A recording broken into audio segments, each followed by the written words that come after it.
Are you ready to configure your scheduler so that you can start booking appointments in Digably? Well, I'm here to help you. So get ready to get those booking appointments going. First, we want to be sure we're over here on the calendar tab. And after you have connected your calendar, either Google or Office 365, you'll see a calendar like this. And what you'll want to do is go right here to this plus button where it says bookers. And then you want to go ahead and click it. And it's going to let you add a new booker. So my picture's already there, but if you want to change the picture, you definitely can.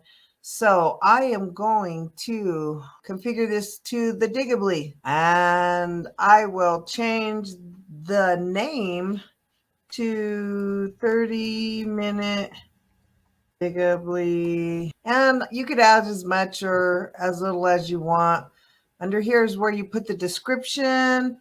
And I will put the Digably hold your hand 30-minute session.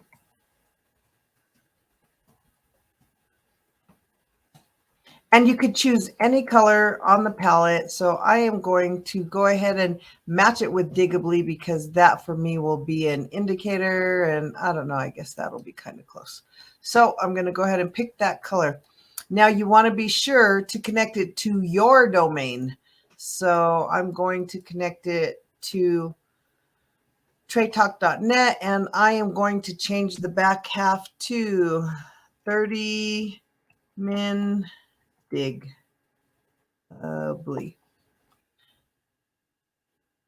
And you can copy the link at this time, or you could keep going. So if you want to customize the logo on your scheduling page, this is where you want to go ahead and do that. And now, if you want to add your own form, then you could drag it here and, have your customers do it, which I will be doing with this actual landing page. So if you want to replace the basic information on the custom form, you have that choice also. But I'm going to go ahead and leave it at the basic form. You want to come up here to your meeting event options. And under this tab, you will be able to determine your length of the thing. So I'm going to go ahead and do this 30-minute increments.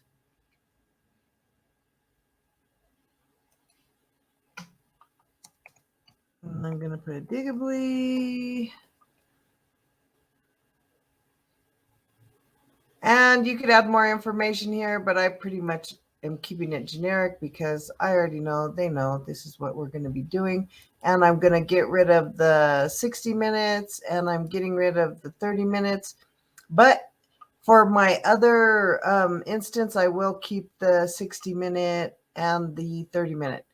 So I want to go ahead and leave this blank because I don't set buffers before or after, but a lot of people I know, they set their timer for like, they actually set their appointments for 25 minutes with a 5-minute buffer so they could go to the bathroom or do whatever. So that's up to you, however you want to configure that. The advance notice period, this is how far in advance you want them to get notified before your appointment. So I'm going to go ahead and change this to 1 day before. And I want to keep the 12-hour. And, these are just settings you can go through on your own. If you need all the events to be approved, if you want to approve them, I pretty much have my windows already open. So if it's there, it's open. But some people like to make sure and approve it. So these are some different email notifications that you can enable or disable. So if you want to enable the calendar integration event emails, you can do that. But this isn't actually an event. Well, I guess it kind of really is, but I'm going to go ahead and leave that off, and I'm just going to have, if there's any updates or if there's cancel or declined, I definitely want these set up, and I want the reminder to, and this is where you can configure the follow-up.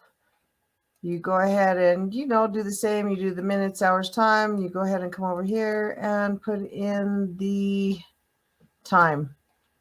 After you're done configuring that, you could come over here to your business hours, and you want to go ahead and edit those, unless those are a good time for you. But I'm going to go ahead and edit all of mine to 3 p.m. Start time is 10. And I do not have Wednesdays available because I do my Laugh and Learn and all my recordings on Wednesday. So go ahead and finish configuring this. And I have Saturdays from 10 to 2. All right. And when you're done with your business hours, you can go to your meeting invite settings. So I have it going to my Trade Talk email address. You can definitely change it because I have multiple. This is a generic one where it's going to go ahead and fill in the fields based on the information they provided. And you can edit your response right here, but I'm going to go ahead and leave it like that for now. And now over here on your settings, is it going to be phone? Is it going to be Google Meet? Is it going to be in person or custom? So if you want to customize that, you can do that, or you could just do your Google Meet where everybody gets it automatically generated through the Google. And then you go ahead and click save. And now you'll come back to the screen where you'll see my 30-minute Digably. Here's where you can delete it if you don't want it, copy it if you like the format and want to quickly edit it and create something new. Or this is where you come back in and edit it. This is the link where you could just copy it quickly, and I'm going to right now because I'm actually getting ready to send this to a customer who has already paid. So thanks for hanging out with me. Trey Urban here, known as your Digably how-to girl. I hope that this was helpful so that you can now get ready to start booking those clients and connecting it with some other triggers and flows. Thank you very much. Have a wonderful rest of your day.